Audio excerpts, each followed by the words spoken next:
The first ones. Have you ever seen them? Sadly, no. They are long absent. Perhaps they lie within the sepulchre.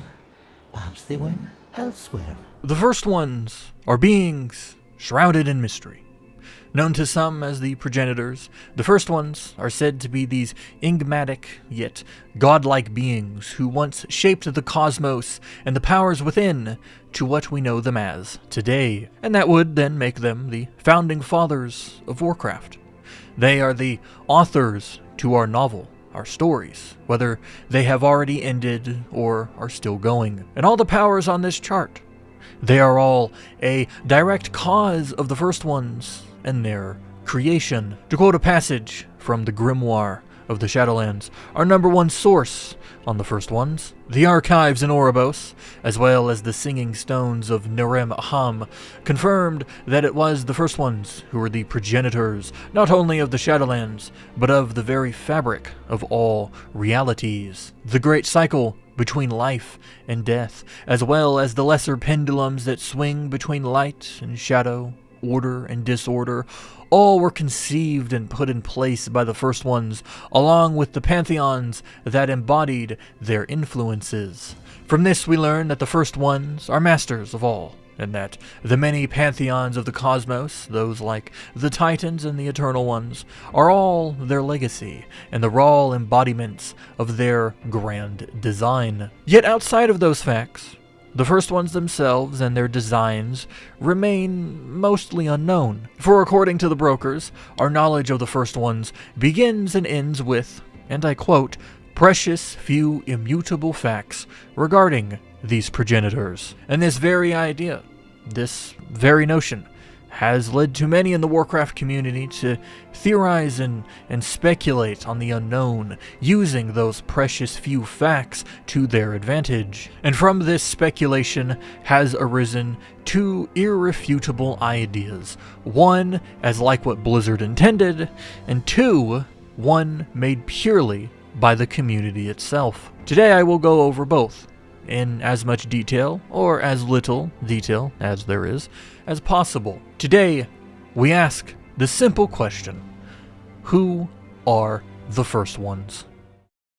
So, as we know from the start of this video, the first ones, often regarded as the progenitors, are the ones who created and established the very laws of our universe. That is what was intended.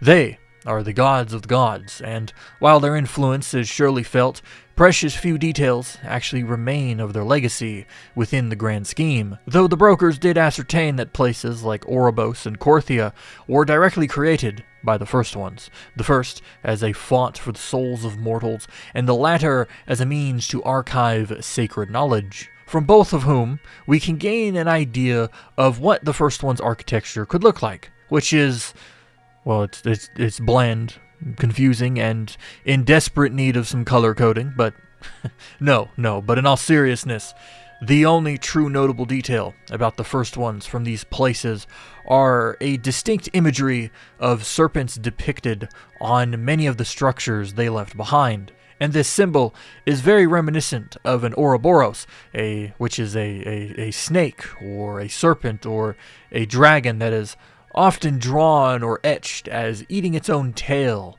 and it is often used to symbolize the eternal cycle of life and death and rebirth. Not to mention the many waystones we find across the Shadowlands, which we, and we alone, may interact with and abuse to our own ends, were directly placed by the first ones for when they might be needed. By us. The sacred words tell us that the first ones placed waystones at crucial locations where they would one day be needed.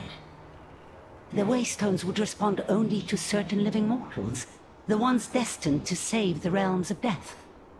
The Moors. Let the prophecy be fulfilled. And it's funny, because that little detail changes the scope of the first ones, perhaps as intended or no, because, you see, it is also told that the first ones were the masters of fate. They were the ones that strung everything together into this intricate, almost impossibly complex pattern that would one day will that Zovaal would fall from his place as arbiter and would need to be opposed by the heroes of Azeroth.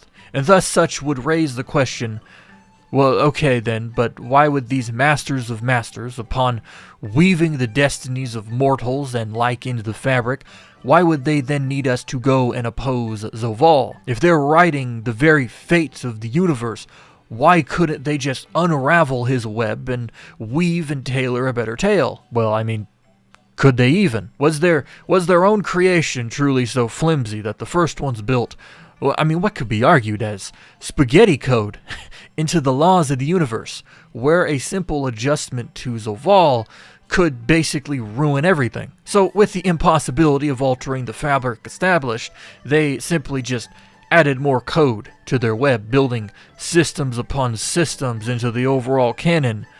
I mean, really, to me, it kind of reminds me of how World of Warcraft has been designed over the last so many years, funnily enough. But, I mean, look, your guess is as good as mine when it comes to the first ones and their intentions, because the intention that Blizzard might have had, it ends right there and right then. They were intended to be the gods of the gods. They were, and still are, the authors to your story.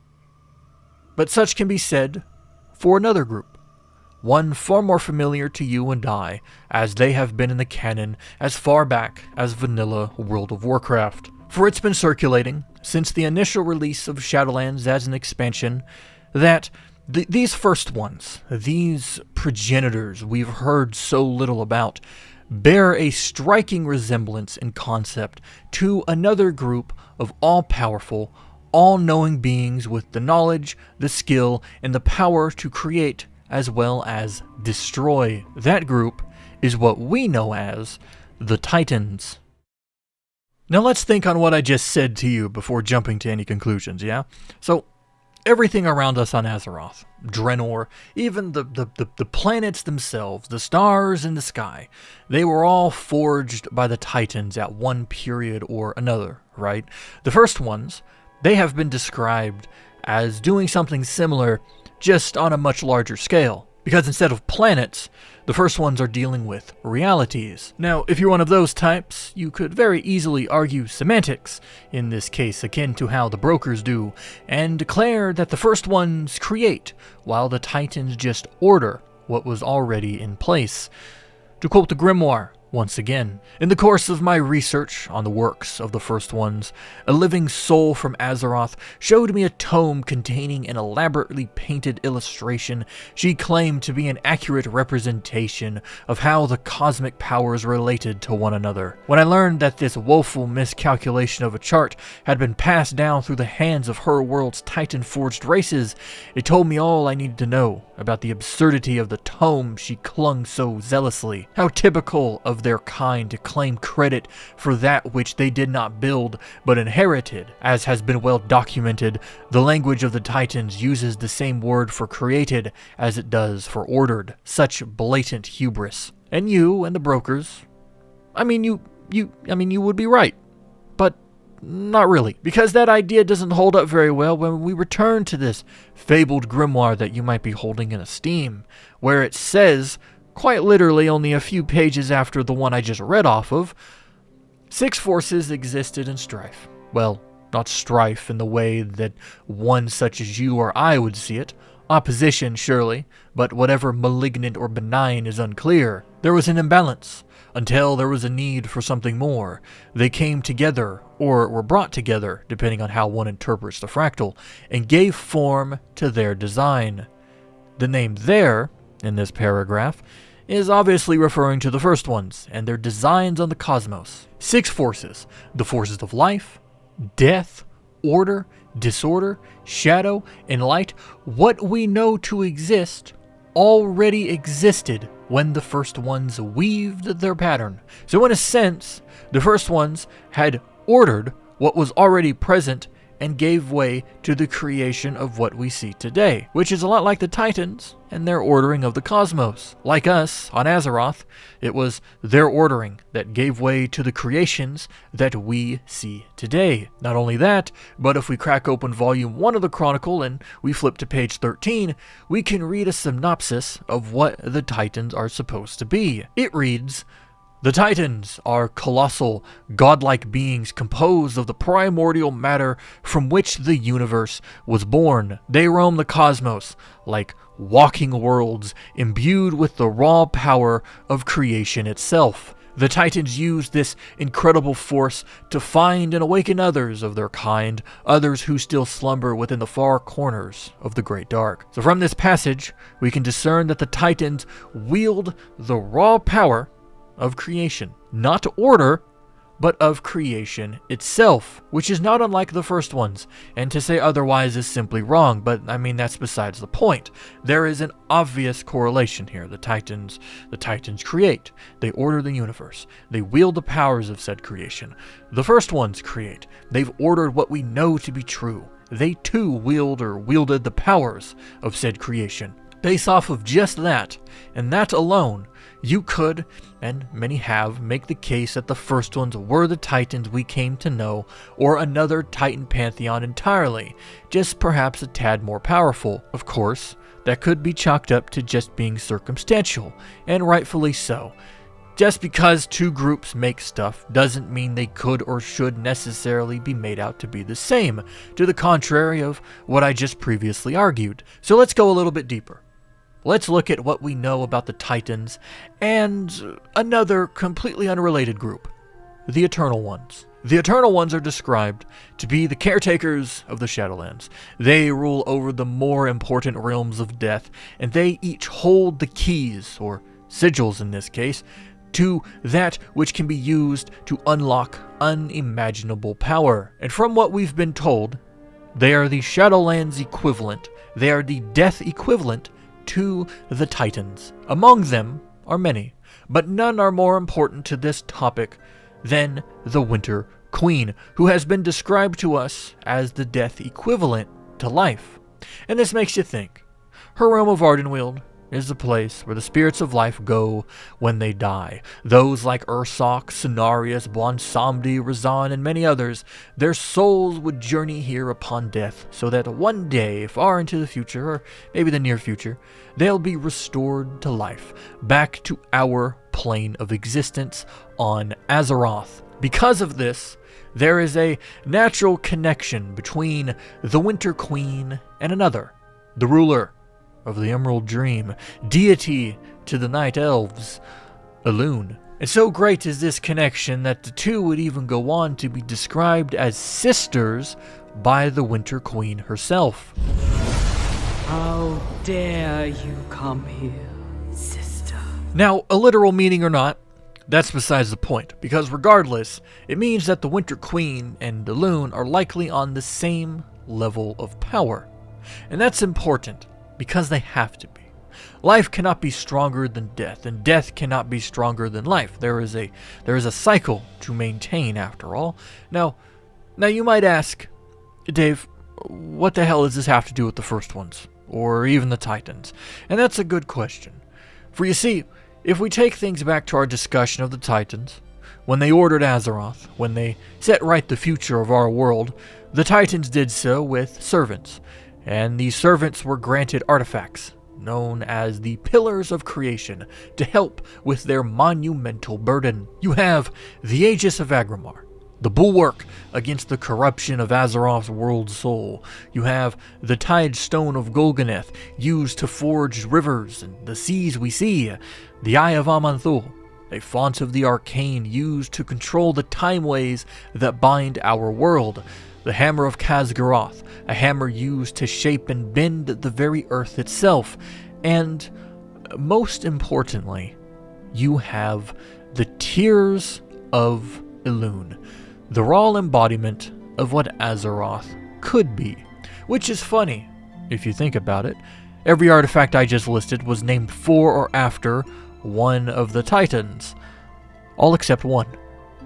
You see, these Tears of Elune are said to be a Titan artifact. And the only way that is possible, the only way the Titans could have this power, is if Elune is either a mysterious Titan who lent her power to the Pantheon, which, I mean, that's very possible, or if we do some threading, if we do some looking and researching, the name Elune, or perhaps just Elune herself, is directly connected to one amongst the Titan Pantheon, Eonar, who is the Titan of all life and of all nature. She is the embodiment of life. And it also just so happens that Eonar, the protector of life amongst the Titans, when we go and find her in Legion, she is residing on a distant world known as Elunaria, where Eonar had established her own private sanctuary. So let's think about that for a moment. Eonar, the gentle caretaker of all living things, of all life, she named her sanctuary Elunaria. Elunaria, Elune, Eonar, Elune, Elunaria. I mean, I can't be the only one who sees a pattern here, right? Because if we look at this pattern, this likely means that the Tears of Elune, they represent Eonar, and in turn place the goddess of Elune as either Eonar's creation or something close to it. The Titans are the embodiment of creation, after all, so if we go with that idea, that means Elune was a creation of the Titans. I know that might hurt some, but I mean, what other option is there? And if she is a creation of the Titans, many of these dominoes I've been laying for you start falling into place. Because if Eonar had a hand in Elune, it would then mean that the Titans had a hand in the creation of the Emerald Dream to some sorts, which is Elune's domain. And that would then mean that they had a hand in the ordering of life itself. And if they had their fingers in the pie of life, if life's counterpart is death, well, where does that then leave the status of the Shadowlands and the realms of death? Because if Elune is the counterpart of the Winter Queen, that would then make both of them subservient to the Titans. Because if one created one, well, they had to have created the other. That would then mean the Winter Queen, the Primus, Denathrius, the Archon, and even the Jailer, they are all equivalent to something like our own Titanic Watchers on Azeroth. So those like Freya, Mimiron, Thorin, and Loken, they are the actual true equivalents to the Eternal Ones. And when you start thinking of the Eternal Ones in that light, a bunch of things start to line up, because the Keepers and the Eternal Ones, they both have the same duties. Their goal for both groups is to fulfill the directive of those who created them. For the Keepers, that's to safeguard Azeroth. For the Eternal Ones, that's to safeguard the Shadowlands. Their powers are also very reminiscent of one another's. The Primus could be likened to Tyr, Carestia could be likened to Odyn, the Winter Queen to Freya, the Jailer to Loken, and Denathrius, well, I mean, it's kind of like a mixture between Rodden, Loken, and Thorim. And this idea also goes for their own personal storylines as well. Loken betraying the Keepers is just like the Jailer or Denathrius betraying the Eternal Ones. Loken going mad to the whispers of Yogg-Saron is like Zoval going mad to stop a higher threat to the universe. The Archon and the Kyrian abscond with souls similar to how Odyn and his Valkyr take the souls of mortals they deem worthy. And the Kyrian have absolutely no say in the matter whatsoever, which would not likely be possible if Odyn and Carestia were on differing levels of power. To continue on, each Eternal One was a wielder of a sigil, as I spoke upon earlier, which were used to unlock the gateway to a facility that could be used to create or destroy. Now if we go look at the Keepers on Azeroth, each of them were also bestowed a sigil, which were used to unlock a portion of a facility that could be used to destroy Azeroth and recreate it in case of corruption. And if, big if all of this is true, if the Eternal Ones share the same power as the Keepers, that then means that the ones who ordered the laws of the Shadowlands as we know them, those who automated the creation of the afterlives, those whose power lies in Zereth, possibly, and those who technically are the first ones to walk among the realms of death, that would then be the Titans, the masters of creation. Now there is more I can say on this topic, but recent developments in Dragonflight might have you second-guessing everything that I just said. Because amongst the dust and dirt and trogs of Uldaman, we can find a book, and its very existence places this notion that the Titans are indeed the first ones into doubt. It is the latest edition in a long line of edicts written for the Titan Keepers by Odyn, prime designate of Azeroth's Keepers. In this book, we are given the notion that any and all history of Azeroth pre-ordering would be expunged from existence, and that in its place, only statutes of the Titan's greatness would and should be present, as which was alluded to by the brokers, if we call back to our earlier conversation on order and creation. Odyn then goes on to declare that, when it comes to us mortals, clear flaws in the grand design, according to him, that we should not be allowed to share in the secrets of the first ones, as we could never truly conceive of their splendors, as he urges the Keepers to never speak of the power found in Zereth Ordis. And from this one book, it paints a different picture for both the first ones and the Titans, ones that crumble the theory that I just got done laying out, because if the first ones were the Titans, I don't believe Odyn would be using the two names synonymously. Though, while we are on the subject of Odyn, I do believe it is necessary, perhaps even crucial, to point out the fact that Odyn once sacrificed his left eye to Muzala, so that he may gaze into the Shadowlands with impunity.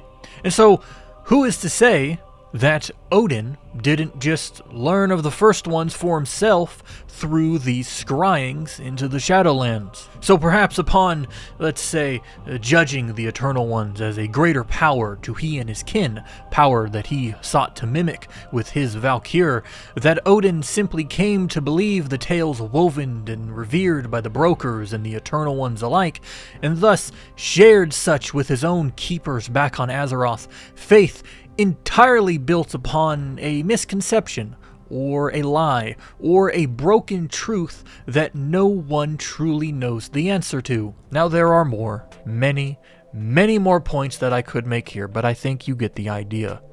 As it stands, as both the first ones and the Titans are written, there are dozens upon dozens of correlations and many more similarities between the two groups in both their functions and their legacies. But I think it might be fair to say that this is all just one big coincidence, that there is a difference, that the semantics between the words order and create do matter, despite what's been told in accounts.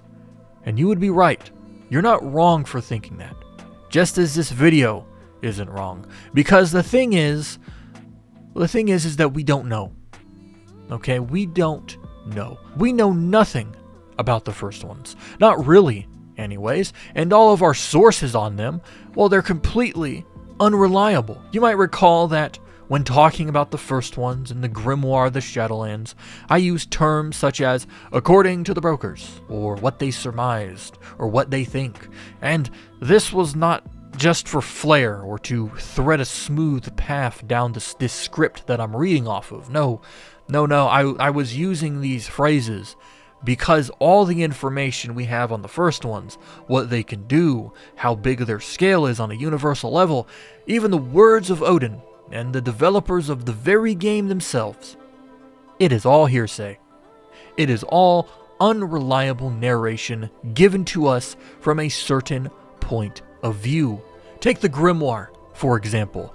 This book, while it is canon in the Warcraft universe, it was made out to be written not by Steve Denuser or Sean Copeland, but by a broker by the name of Ta Lora, and its purpose, especially in relation to the cosmology of Warcraft, is to just simply refute the chronicles as fact. So all the information in that book is of a biased perspective attempting to prove another book wrong. It is of, as I said, a certain point of view. It has in-universe biases based off of in-universe beliefs, and it is presented to us as that, as an account of fact rather than fact itself. So what it says, at the end of the day, whether you believe it or not, could be as much bullshit as it could be the truth. And this is not me writing off the grimoire, this isn't me saying the Chronicles are better books or that this video is the actual fact of the matter. It is simply how things have been presented to us, and how I have to present them to you. Because this is how Blizzard has chosen to present it. Of course, just like my theories here, it is all cemented in some sort of fact, but that fact yet remains unknown to us or is refuted by misinformation, purposefully. And therein lies the problem with something in as large of scope as the first ones. They are so large in scope, in idea, that the first ones uproot us from what makes Warcraft Warcraft. And so, they can be in the lore, they can exist, but we can never truly know. To know what they are would be to demystify the mystery and to set us on a path towards something that feels far too grand or too extreme for a bunch of little people on a little planet fighting our little wars and doing our little raids. We know how well presenting that type of stuff worked out for us with our ventures into the Shadowlands after all. So yes, you know, the first ones could be the gods of gods that the brokers make them out to be. They could be a lie by the Titans, or they just simply could be the Titans themselves. We don't know. We don't know. But hey, maybe that's a good thing.